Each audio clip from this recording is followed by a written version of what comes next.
Olá, amigos! Sejam bem-vindos a mais um episódio da série Ceia Tenho Tanto para Lhe Falar, que é uma parte da Jornada da Gratidão, uma série especial em comemoração aos 100 anos do CEA.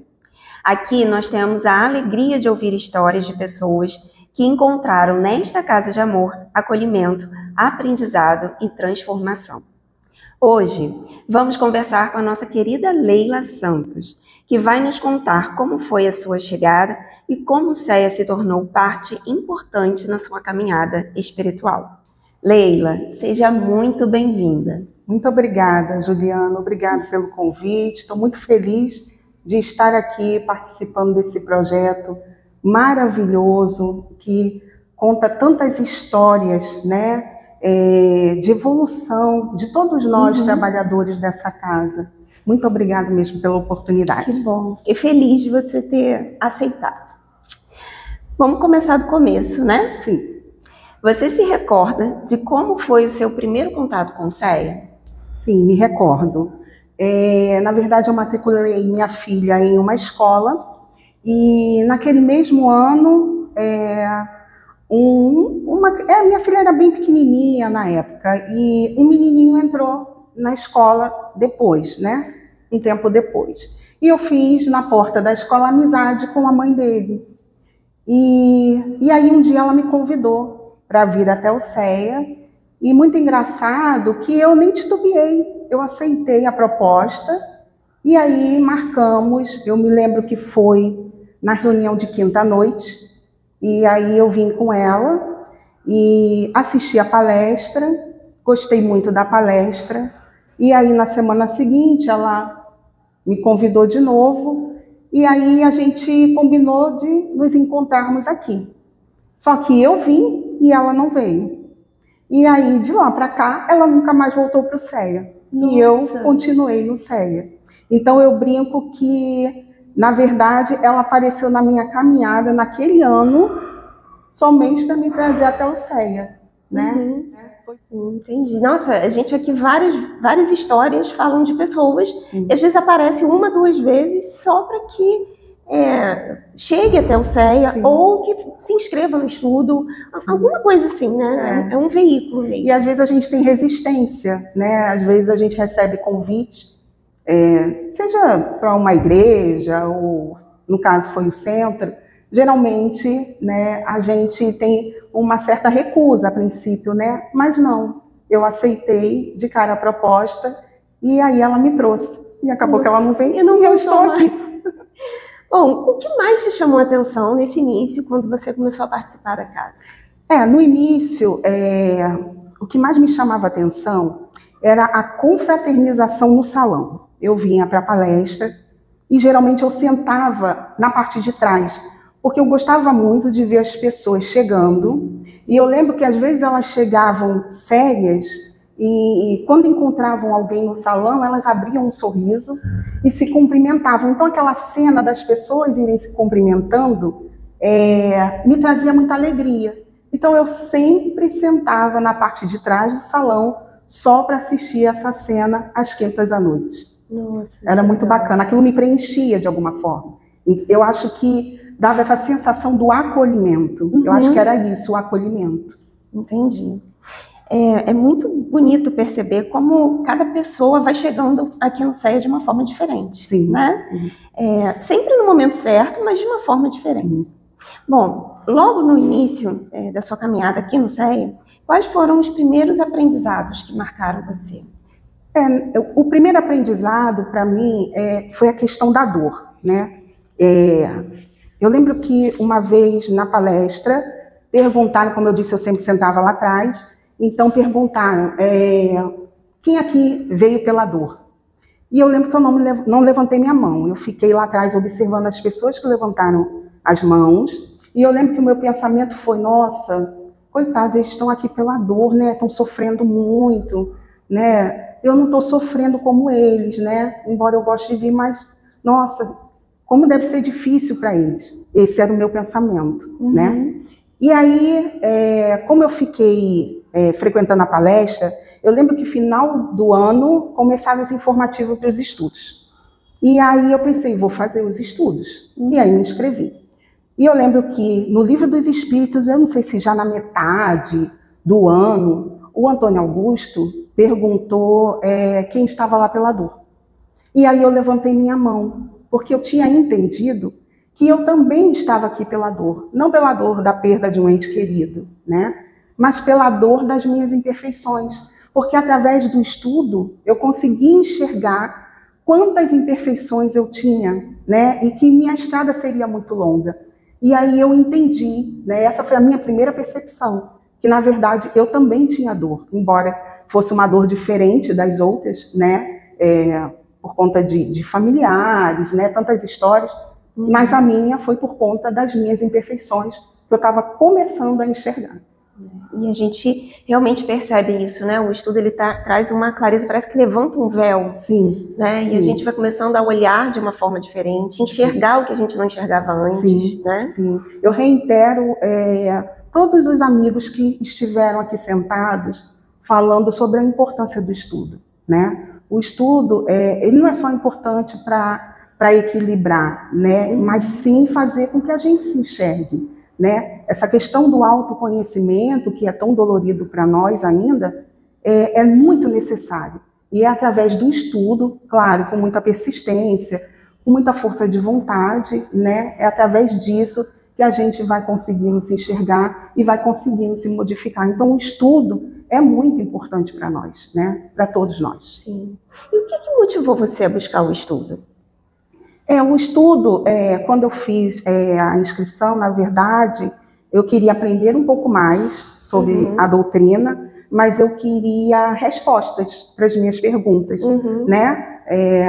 Eu acho que muitos vieram com essa ideia de buscar resposta, né, para as perguntas. Eu venho de uma família que só eu sou espírita, né? E eu tinha muitas questões, embora eu já tivesse frequentado outras religiões, né?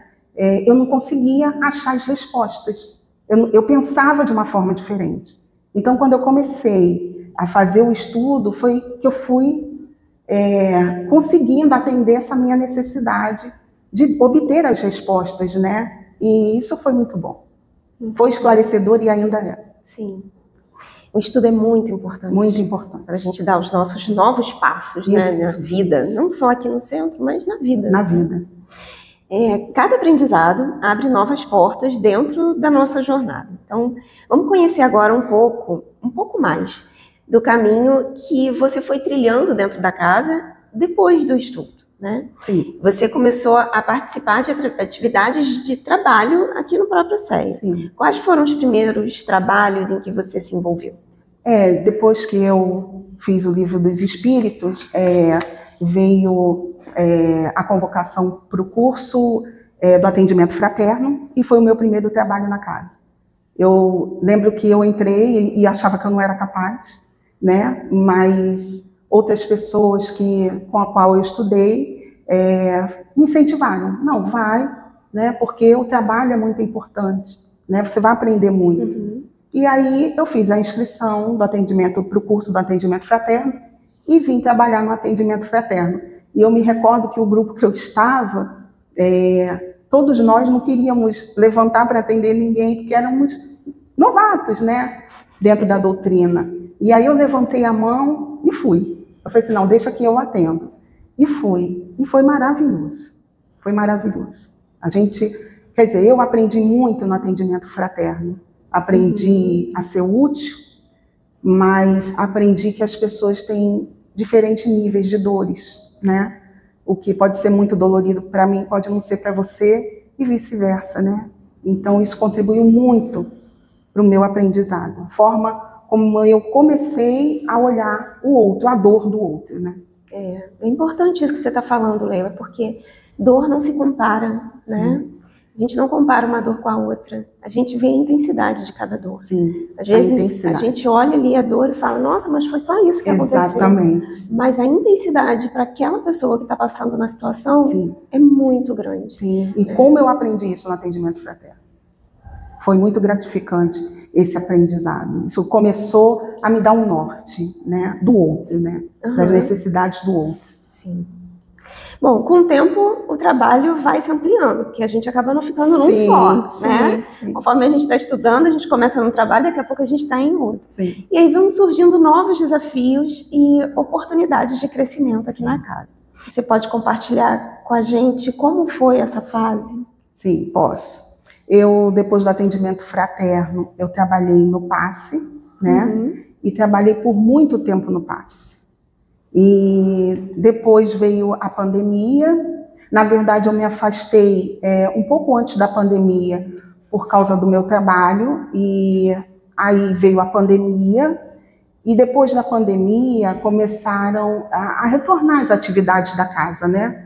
E aí eu li que estava sendo convocada, né, as pessoas que quisessem trabalhar no DAPS.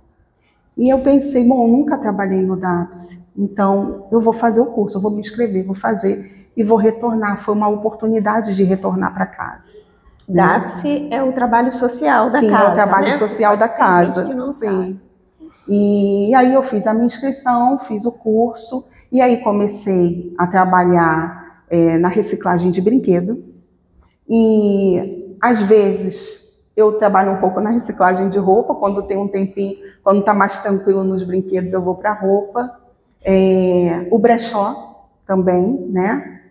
E depois disso, vim para a reunião mediúnica. E por último, preparando a terra. Preparando a terra foi o trabalho mais recente. Comecei esse ano o Preparando a Terra, né? O que a experiência de trabalhar, né, no Preparando a Terra, porque está aqui na reciclagem, você vai estar dentro de um grupo, e também o impacto, né, desse trabalho, da reciclagem de brinquedo, da reciclagem de roupa, para a parte social é muito importante, porque as pessoas vão receber, né, uma roupa que foi cuidadosamente ali observada, né, para que chegue nas famílias assistidas ou no brechó, de uma forma cuidadosa. Os brinquedos também, né? Porque muitas crianças ali não têm acesso a brinquedos e acabam ganhando esses brinquedos que estão sempre embaladinhos, né? Eu sempre vejo vocês lá arrumando, penteia o cabelinho da boneca, arruma a roupa, ou conserta um brinquedo, vê um quebra-cabeça, enfim. Muito cuidadoso. Mas o Preparando a Terra é diferente, porque você vai estar ali em contato com essas pessoas que estão chegando no trabalho social. Sim, elas estão chegando no trabalho social, então a gente fala da casa, dos trabalhos da casa, né, sobre as doações, né? Então a gente passa todas essas informações para que eles conheçam um pouco mais da casa, né? E aí eles assistem uma palestra, tomam um café da manhã que a casa oferece, e ao final disso eles recebem a cesta básica. Mas a parte da palestra é a parte que eu mais gosto. Assim, eu sei que o alimento, claro, vai ser muito útil, né, para aquela pessoa que vai levar para sua casa, para sua família. Mas a parte da palestra toca o coração delas, assim como toca o nosso, né? Então a gente se prepara para falar sobre um pedacinho do Evangelho, e é muito interessante porque eles estão chegando à casa, eles não conhecem a casa, mas aí eles conseguem se inteirar, né, do Evangelho, e levantam a mão e querem falar um pouquinho da sua história, da sua experiência dentro daquele tema que a gente aborda, né? Algumas expressam suas emoções, né? Ficam mais emotivas, e isso, além de ser um aprendizado para a gente, né, é para elas também, né? Elas começam a entender que a casa tem um trabalho solidário, né? Um trabalho que ajuda as pessoas, né? Que ensina muito. Então, elas conseguem captar isso de uma forma melhor, né? Embora seja uma coisa um pouquinho mais sucinta, né? Mas elas conseguem captar da melhor forma. A gente tenta abordar o Evangelho sempre dentro das vivências, né? Nossas, né? E aí elas vão falando da delas, e a gente vai trocando essa experiência. É verdadeiramente uma reflexão. Deve ser um trabalho maravilhoso. Preparando a Terra é um trabalho maravilhoso. Bom, e aí saindo da parte social, você falou da educação mediúnica, Sim. do trabalho mediúnico em si, né? Mas como foi esse processo de aceitar se dedicar à educação mediúnica? O trabalho na reunião mediúnica foi, para mim, o mais complicado, o mais difícil. Eu procurava todos os trabalhos na casa, menos esse. E, então, assim, enquanto eu pude fugir, eu fugia, né? A realidade era essa. E até que um dia eu fiz o meu repouso físico, né? À noite, dormi, e durante o sonho, vamos colocar assim, eu me sentia muito mal, muito fraca. E eu estava aqui no CEA, trabalhando, e o Juarez vinha e me via muito frágil, me pegava cuidadosamente, andando comigo bem devagarinho, e aí ele abria uma porta que estava muito iluminado lá dentro. E aí, quando eu dei o primeiro passo nessa porta, eu vi muitos médicos mesmo. E aí ele disse, cuida dela para mim. E aí eu entrei, né? E aí eu despertei. E aí, quando eu despertei, é que eu pensei, tá na hora de fazer o estudo mediúnico. Não tem mais como fugir. Não tem mais como fugir. E aí eu comecei a procurar a Urdinha, né? E abordei o assunto com ela. E foi aí que ela me encaminhou para o tratamento. E depois do tratamento, eu fui para o estudo mediúnico, né? E aí, após esse período, eu fui trabalhar na reunião mediúnica. E estou lá, muito feliz e muito mais equilibrada agora. Que bom que você Que bom, foi. né? Cada etapa da caminhada vai mostrando para nós que o trabalho e o estudo andam sempre juntos, né? Então, olhando para trás, de que maneira você percebe que o CEA contribuiu para a sua transformação pessoal? O CEA contribuiu para a minha transformação de várias formas, né? Mas, assim, eu acho que a maior contribuição do CEA, assim, olhando para trás, foi essa questão do acolhimento. Eu aprendi a ser mais acolhedora, né? Eu tinha um pouco mais de dificuldade, como muitos de nós, né? A gente acaba vivendo as nossas vidas muito em função só de nós mesmos, né? Uhum. E a gente não tem muito essa questão de olhar o outro, né? De por muitas vezes renunciar a algo para ajudar o outro, Uhum. né? Então eu fui aprendendo muito isso, né? Então esse acolhimento, né? Aprender a ser mais acolhedora, né? Foi algo muito marcante para mim, né? Eu aprendi a amar mais, né? Essa seria a palavra. Eu aprendi a amar mais. Ainda estou nessa caminhada, né? Porque eu acho que essa caminhada é incessante, né? Sim. A gente vai aprendendo, cada ano que passa, conforme as nossas vivências vão mudando, a idade avançando, né? A gente vai tendo sempre um outro olhar. E quanto mais a gente estuda também, né? Eu já fiz os livros, acho que por 2 vezes, alguns 3, mas cada vez que eu faço, que eu estudo, é uma visão nova, né? Então eu acho que foi isso. O CEA, ele me ajudou muito com essa questão do amor ao próximo, né?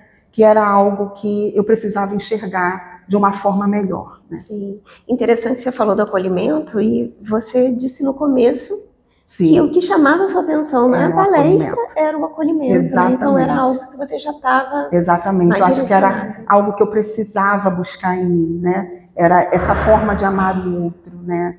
Que às vezes é difícil para nós, né? Uhum. Às vezes o nosso amor fica muito limitado, né? Às vezes só aos nossos, né? E a gente não entende muito a visão do outro, né? Sim. Então a gente deixa de ser mais crítico, a gente compreende melhor, né? Como a gente falou, os níveis de dores são diferentes, né? Uhum. Então cada um tem a sua dor, a sua vivência, cada um está no seu momento, e hoje eu compreendo isso de uma forma muito melhor. O que significa para você humildade e amor? Humildade e amor para mim significa, além do aprendizado, significa espelho. Eu vou explicar, são 2 formas de espelho, né? O espelho ao qual eu consegui me enxergar, né? E o espelho daquilo que eu quero continuar sendo, buscando em mim, sabe? Essa questão do espelho, para mim, é de suma importância, né? Eu estou sempre procurando me enxergar e aqui dentro, com as atividades, né? Com as experiências que eu vou passando aqui, ouvindo, né? Do outro também, faz com que eu também busque isso, busque essa melhoria, né? Esse espelho, né? Aqui na casa. Então, essa casa é uma casa maravilhosa, é uma casa de muito amor, de um trabalho maravilhoso. E uma palavra, o que seria o CEA? Em uma palavra, o que seria o CEA? Juliana, eu acho que o CEA, em uma palavra para mim, é amor. É amor. Eu acho que todo o trabalho, o estudo, a dedicação dos trabalhadores, aqueles que adentram essa casa, né? Nós que estamos sempre aqui, eu acho que o amor movimenta tudo isso. O CEA chegou até aqui por causa do amor, né? Da nossa dedicação, daqueles que nos antecederam, não é? Que deixaram seus legados, e isso tudo envolvia histórias de puro amor. Então, o CEA, para mim, uma palavra é amor. Não teria outra palavra. Concordo com você. Não é? Concordo com todos. Bom, Leila, muito obrigada. Tá? Muito obrigada pela sua participação. Muito obrigada por compartilhar a sua história e os aprendizados que o CEA trouxe para a sua vida. Tenho certeza de que suas palavras vão inspirar muitas pessoas. Eu que agradeço, Juliana. Agradeço muito essa casa. Agradeço por fazer parte desse centenário, não é? Essa história tão bonita que o CEA vem construindo até hoje e vai continuar construindo com toda certeza. Muito obrigada, Juliana. Obrigada. E a você que está nos acompanhando, a nossa gratidão por estar conosco nessa jornada da gratidão. Se quiser conhecer outras histórias, não deixe de assistir aos episódios anteriores aqui no canal. Continue acompanhando o CEA nas redes sociais e fique ligado no próximo episódio. Um grande abraço e até a próxima.